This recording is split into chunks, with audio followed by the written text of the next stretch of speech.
What happens when two of country music's biggest voices clash on live television in a way nobody saw coming? The Kelly Clarkson Show was supposed to be another feel-good episode, another celebration of talent and success. But when Carrie Underwood walked onto that stage, something was different. The energy shifted. What started as light banter quickly turned into sharp exchanges. And before anyone could hit the commercial break, the entire interview spiraled into one of the most shocking moments in daytime television history. This isn't about diva behavior or manufactured drama. This is about two women who built empires, who came from the same roots, and who discovered on live television that sometimes success creates distance that can't be bridged with pleasantries and fake smiles. If you want to see how this all unfolded, make sure you subscribe and drop a comment below telling us whose side you're on. Kelly Clarkson sat across from Carrie Underwood, the studio lights casting their usual warm glow over the set. The audience had just finished their applause, and Kelly's signature smile was bright as always. She leaned forward slightly, her hands clasped together in that familiar, welcoming gesture she'd perfected over hundreds of episodes. "So, Carrie, it's so good to have you here," Kelly began, her voice carrying that cheerful tone that had made her show a daytime staple. "I mean, we've known each other for how long now? It feels like forever." Carrie smiled, but there was something measured about it. She crossed her legs and adjusted the hem of her dress, taking a moment before responding. "It does feel like a long time. We've both been doing this for quite a while." Kelly laughed, though something in Carr's tone made her pause for just a fraction of a second. "Well, you've been absolutely killing it. Your last album went platinum. The tour was massive, and I heard you're already working on new music. How do you keep that drive going after all these years?" Carrie tilted her head slightly, her expression thoughtful. "I think it comes down to staying authentic, not compromising who you are for what's trending or what people expect. I've always tried to stay true to the music that matters to me, even when that meant taking the harder path." There was something in the way she emphasized certain words that Kelly noticed. The audience didn't catch it yet, but Kelly's smile flickered almost imperceptibly. "That's so important. I mean, we both came from similar places, right? American Idol gave us these platforms, and we've both taken those opportunities and run with them." "We have," Carrie agreed, nodding slowly, "though I think we've taken them in very different directions." Kelly's eyebrows raised slightly. "Well, sure. I mean, you stayed with country music, and I've always been more pop, rock, soul, a little bit of everything, really, but that's what makes music so beautiful, right? There's room for everyone." Carrie leaned back in her chair, and now the shift in energy was becoming more obvious. Some audience members glanced at each other, sensing something wasn't quite matching the usual flow of Kelly's interviews. "There's room for everyone who earns their place," Carrie said carefully. "I've always believed that longevity in this industry comes from respecting the craft, from putting in the work consistently." Kelly's smile was still there, but her eyes had sharpened. "And you think some people don't put in the work?" "I didn't say that," Carrie responded, her voice calm but firm.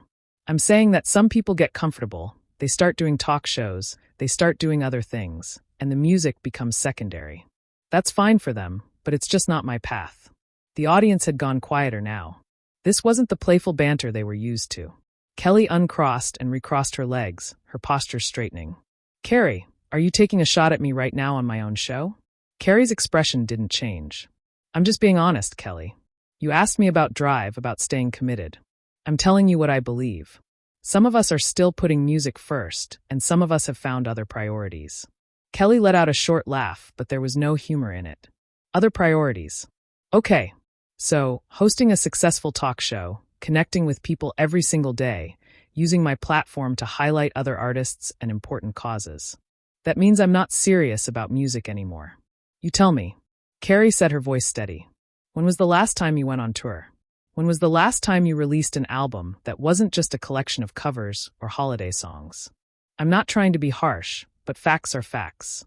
The tension was thick enough to cut with a knife now. Kelly's jaw tightened and she leaned forward, her voice dropping slightly but gaining intensity. "You want to talk about facts? Let's talk about facts. I've sold over 25 million albums worldwide. I've won 3 Grammys. I've done Broadway. I've built a media empire while still making music that connects with millions of people. Just because I'm not on a tour bus 10 months out of the year doesn't mean I've lost touch with who I am as an artist." Carrie shook her head slowly. "I'm not questioning your past, Kelly. Your legacy is solid. I'm questioning your present. You're sitting here in a studio every day playing games with celebrities and calling that a career. Meanwhile, some of us are still out there grinding, still proving ourselves night after night. Kelly's voice rose slightly. Proving ourselves to who? To you. I don't need to prove anything to anyone, Carrie. I've earned my place 1,000 times over. And you know what? At least I'm not so insecure that I need to tear down other women to feel better about my own choices. Insecure? Carrie's calm facade cracked just a little, her voice gaining an edge. That's rich coming from someone who needs constant validation from an audience every single day. You built this whole show around people cheering for you, around celebrities telling you how great you are. I get my validation from the work, from the music, from actual artistic achievement. The audience was dead silent now, every eye glued to the two women. Kelly stood up suddenly and Carrie remained seated, looking up at her. Artistic achievement, Kelly repeated, her voice trembling slightly with anger. You stand on that stage in your rhinestone dresses, singing the same songs about trucks and heartbreak. And you want to lecture me? About artistic achievement? At least I've taken risks. At least I've pushed myself beyond the comfortable little box that made me famous. Carrie stood up now, too, facing Kelly directly. Those risks you're talking about, they're just you chasing whatever is going to get you the most attention at any given moment. There's no thruffin', no consistency. You're everywhere and nowhere at the same time. Kelly, that's not evolution. That's just restlessness. Kelly's hands were shaking slightly at her sides. Get off my stage. Excuse me, Carrie's eyes widened slightly. You heard me? Kelly said, her voice low and dangerous. Get off my stage. Get out of my studio and get out of my sight. You came here to promote your music, and instead you decided to use my platform to insult me, to belittle everything I've built. I'm done. This interview is over. Carrie didn't move. She stood there, her expression hardening as she stared at Kelly. You're really going to kick me off your show, because I told you the truth. Because I said what everyone in the industry has been thinking, but won't say to your face. Kelly's chest was rising and falling rapidly, her anger barely contained. The truth? You don't get to decide what truth is, Carrie. You came here with an agenda, and now you're facing the consequences. I asked you to leave. No, Carrie said firmly, crossing her arms. I'm not leaving until I finish saying what needs to be said. You want to talk about using platforms? You've used yours to become comfortable, to become complacent. You've surrounded yourself with yes. People who tell you everything you do is amazing, and you've lost touch with what it means to actually struggle for your art. Kelly's laugh was sharp and bitter. Struggle? You think you're the only one who struggles? You think because you're on tour that somehow makes you more legitimate than me? I wake up every morning and put myself out there for millions of people. I interview artists. I celebrate their work. I give them exposure they might not get anywhere else. That's not comfort, Carrie. That's work. Hard work. It's safe work. Carrie shot back. There's a difference. When I go on stage, I'm vulnerable. Every note I sing, every performance I give, it's all me. Raw and real. What you do here, it's structured. It's produced. It's controlled. You have writers. You have producers. You have a whole team making sure you look good and sound good, and never have to take a real risk. Kelly stepped closer, her voice dropping to almost a whisper, but somehow more intense. You want to talk about vulnerability? I sit across from people and have real conversations. I cry with them. I laugh with them. I share my own struggles with depression, with weight, with divorce, with being a single mom. I put my real life out there in ways you never have. Your vulnerability is scripted into 3-nut songs. Mine is happening in real time every single day. Car's jaw clenched. That's not vulnerability. That's therapy masquerading as entertainment. You've turned your personal life into content. And you've convinced yourself that's somehow noble. At least when I write about my life, it becomes art. What you do is just emotional exhibitionism. The audience gasped audibly at that. Kelly's eyes flashed with something beyond anger now, something closer to hurt. How dare you? How dare you reduce what I do to that? You have no idea what it takes to be this open, this honest with people. You hide behind your perfect image, your perfect marriage, your perfect life, and you judge the rest of us who are actually willing to be messy and real. My life isn't perfect, Carrie said, her voice rising now too. But I don't commodify every struggle for ratings. I process things privately. I turn them into music when I'm ready, and I share them on my terms. Not because a producer told me it would make good television. Kelly shook her head, her hands gesturing wildly now. You're so far up on your high horse, you can't even see how judgmental and cold you sound. This whole conversation, everything you've said, it's just you trying to make yourself feel superior by tearing me down. And you know what? The saddest part is I actually looked up to you. I thought we had mutual respect. We did, Carrie said quietly. And for the first time, her composure seemed to crack slightly. We did until you stopped being Kelly Clarkson the artist and became Kelly Clarkson the brand. Until every decision you made was about expanding your empire instead of deepening your craft. I watched it happen, and I didn't say anything because it wasn't my place. But you asked me here. You asked me about drive and commitment, and I'm not going to lie to you just because we're on camera. So, this is you being a good friend. Kelly's voice was thick with emotion now, ambushing me on my own show in front of my audience, telling me I've sold out. That's friendship to you. Carr's voice was steady, but there was something raw in it. Now, friendship means being honest, even when it's uncomfortable, especially when it's uncomfortable. Everyone else in your life is going to tell you you're amazing no matter what you do. I'm the only one who cares enough to tell you that you're wasting your potential. Wasting my potential? Kelly repeated, and she actually laughed a broken sound. I've done more in the last 5 years than most artists do in their entire careers. I've won Emmys. I've topped charts. I've built a show that brings joy to millions of people every single day. But according to you, none of that matters because I'm not on a tour bus. It matters, Carrie conceded. But it's not music. It's entertainment. It's media. It's business. It's everything except the thing that made you who you are in the first place. And maybe that's fine for you. Maybe you're happy with the trade-off. But don't expect me to pretend it's the same thing as what you used to be. Kelly's eyes were shining now. Whether with tears or rage, it was hard to tell. What I used to be. So in your mind, I'm less now than I was before. All because I made different choices than you did. You're different, Carrie said. Whether you're less is something you'll have to decide for yourself. But yes, you're different. The Kelly who won.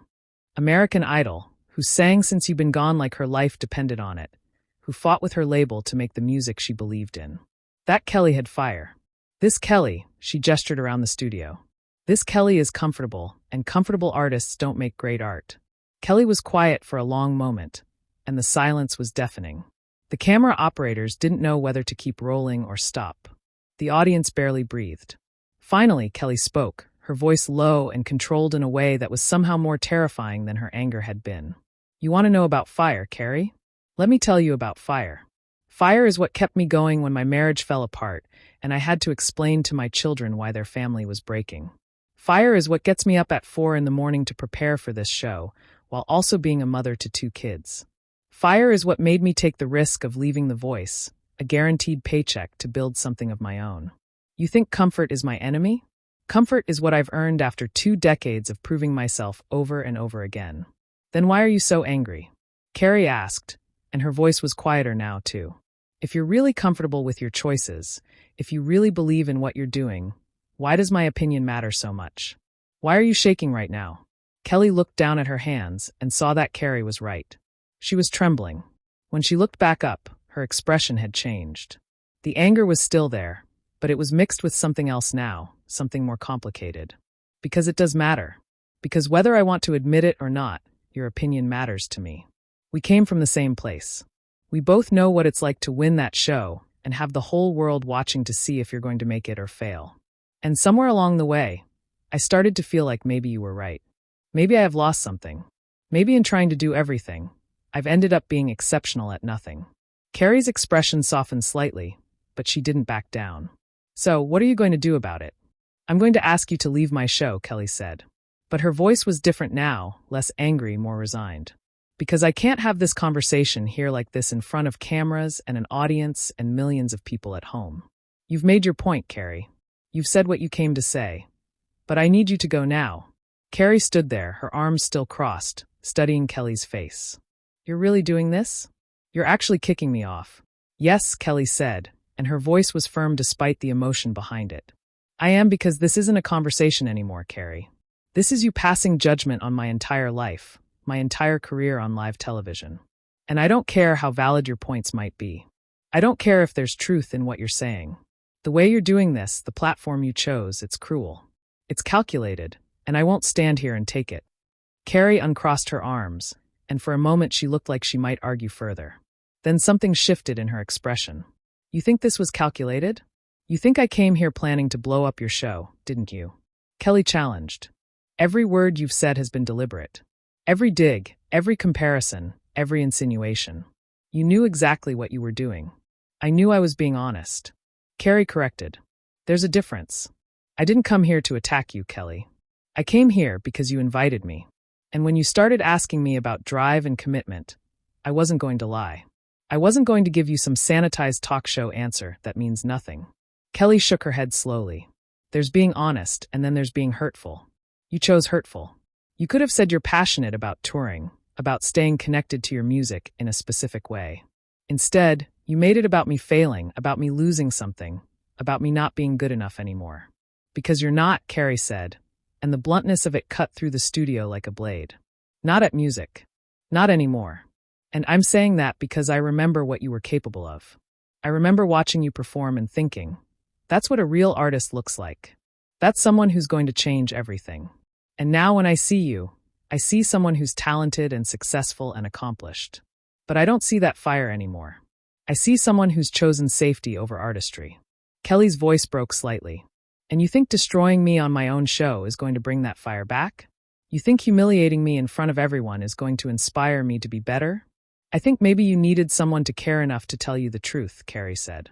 And now her voice carried something that might have been compassion, though it was hard to tell through the tension. Everyone else is just going to keep telling you you're amazing. Your team, your audience, your guests, they're all going to keep feeding you the same lines, and you're going to keep believing them because it's easier than facing the fact that you're not pushing yourself anymore. Kelly was silent for a long moment, and when she spoke again, her voice was barely above a whisper. Get out. Carrie blinked. What? Get out. Kelly repeated louder. Now, security, please escort Ms. Underwood off the premises. This interview is over. This conversation is over, and her time on this show is done. The audience erupted into shocked murmurs. 2 security personnel appeared at the edges of the stage, clearly uncertain about whether this was real or some kind of scripted moment. Carrie looked at them, then back at Kelly, her expression unreadable. You're really going to have me escorted out by security? Carrie asked. Like I'm some kind of threat. You are a threat, Kelly said quietly. To my peace of mind, to my confidence, to the space I've built here. I asked you to leave and you refused. So yes, I'm having you escorted out because this is my show. This is my studio and I get to decide who stays and who goes. Carrie looked at the security guards, then back at Kelly one more time. This is a mistake. Not me. Being honest with you, but you shutting down instead of listening. You're going to think about this conversation later, when you're alone. And you're going to realize I was right. Maybe I will, Kelly said, and her voice was steady now, controlled. Or maybe I'll realize that someone who truly cared about me would never choose to have this conversation in this way.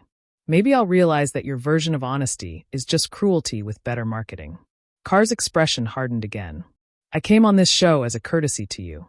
I have nothing to promote that I couldn't promote somewhere else. I came because we have history, because I thought we had respect. And yes, I was honest about what I've observed. If that makes me cruel, then maybe we have very different definitions of friendship. We obviously do, Kelly said. Because my friends don't ambush me on live television. My friends don't use my platform to tear me down under the guise of tough love. My friends actually give a damn about my feelings, not just about making their point. The security guards moved closer, and Carrie held up a hand to stop them. I'll walk myself out. I don't need an escort. She turned to face the audience, and her voice rang out clearly. I'm sorry you all had to witness this. I hope you got your money's worth from the drama. And Kelly. She turned back one last time. I hope you find what you're looking for. I really do. But I don't think you're going to find it here in this studio doing this show day after day after day. And I hope you find some empathy, Kelly shot back. Some understanding that not everyone wants the same life you do. That not everyone measures success the same way you do. I hope you figure out that being the best at your chosen path doesn't give you the right to judge everyone else's journey. Carrie nodded slowly, as if accepting the statement without agreeing with it. Goodbye, Kelly. For what it's worth, I meant every word I said. And that includes the part about remembering what you used to be. That person was extraordinary. I wish she'd show up again. She walked off the stage, her heels clicking against the floor, the sound echoing in the stunned silence of the studio. The security guards followed at a distance, unnecessary now, but still doing their job. Kelly stood alone on the stage, her chest heaving, her eyes following Carr's exit until she disappeared through the studio doors. For a long moment, nobody moved. The audience didn't know whether to applaud or stay silent. The cameras kept rolling, capturing every second of Kelly's raw emotion as she stood there, processing what had just happened. Finally, she turned to face the audience. And when she spoke, her voice was thick with barely suppressed tears. I apologize that you all had to see that. That wasn't what any of us signed up for today. I thought I was bringing a friend onto my show. I thought we were going to have a nice conversation about music and life and success. Instead, she paused, swallowing hard. Instead, I got a master class in how to disguise judgment as honesty. She walked back to her chair and sat down heavily, as if her legs couldn't hold her anymore. You know what the worst part is? Some of what she said might be true. Maybe I have changed. Maybe I am different than I was 20 years ago. But I thought that was called growth. I thought that was called evolution. I thought that was what we're supposed to do as human beings, as artists, as people trying to navigate this impossible industry. Kelly looked directly into the camera, and her eyes were red but fierce. I built this show because I wanted to connect with people. I wanted to celebrate other artists, shine a light on people doing incredible work, have conversations that matter. And yes, maybe it's not the same as being on stage singing my heart out night after night, but it's my choice. It's my life and I'm proud of it. I'm proud of what I've built here. She took a shaky breath. If you've stuck with me through that absolute train wreck of an interview, I appreciate you more than you know. Hit that subscribe button, because clearly we don't script anything here. And leave a comment telling me, do you think it's possible to be successful in multiple areas without losing your core identity? Because that's the question I'm sitting with right now, and I'd love to know what you think. Kelly stood up slowly, smoothing down her outfit, trying to regain some composure. We're going to take a break. When we come back, we'll have some music, some laughs, and hopefully restore some sanity to this show. Thank you for being here, even though this was probably not the entertainment you were expecting. The cameras finally cut, and Kelly's smile disappeared immediately. The studio erupted into chaos as producers rushed to her side. Audience members buzzed with shocked conversations, and somewhere in the building, Carrie Underwood walked out the door, leaving behind the wreckage of a friendship and one of the most explosive moments in daytime television history.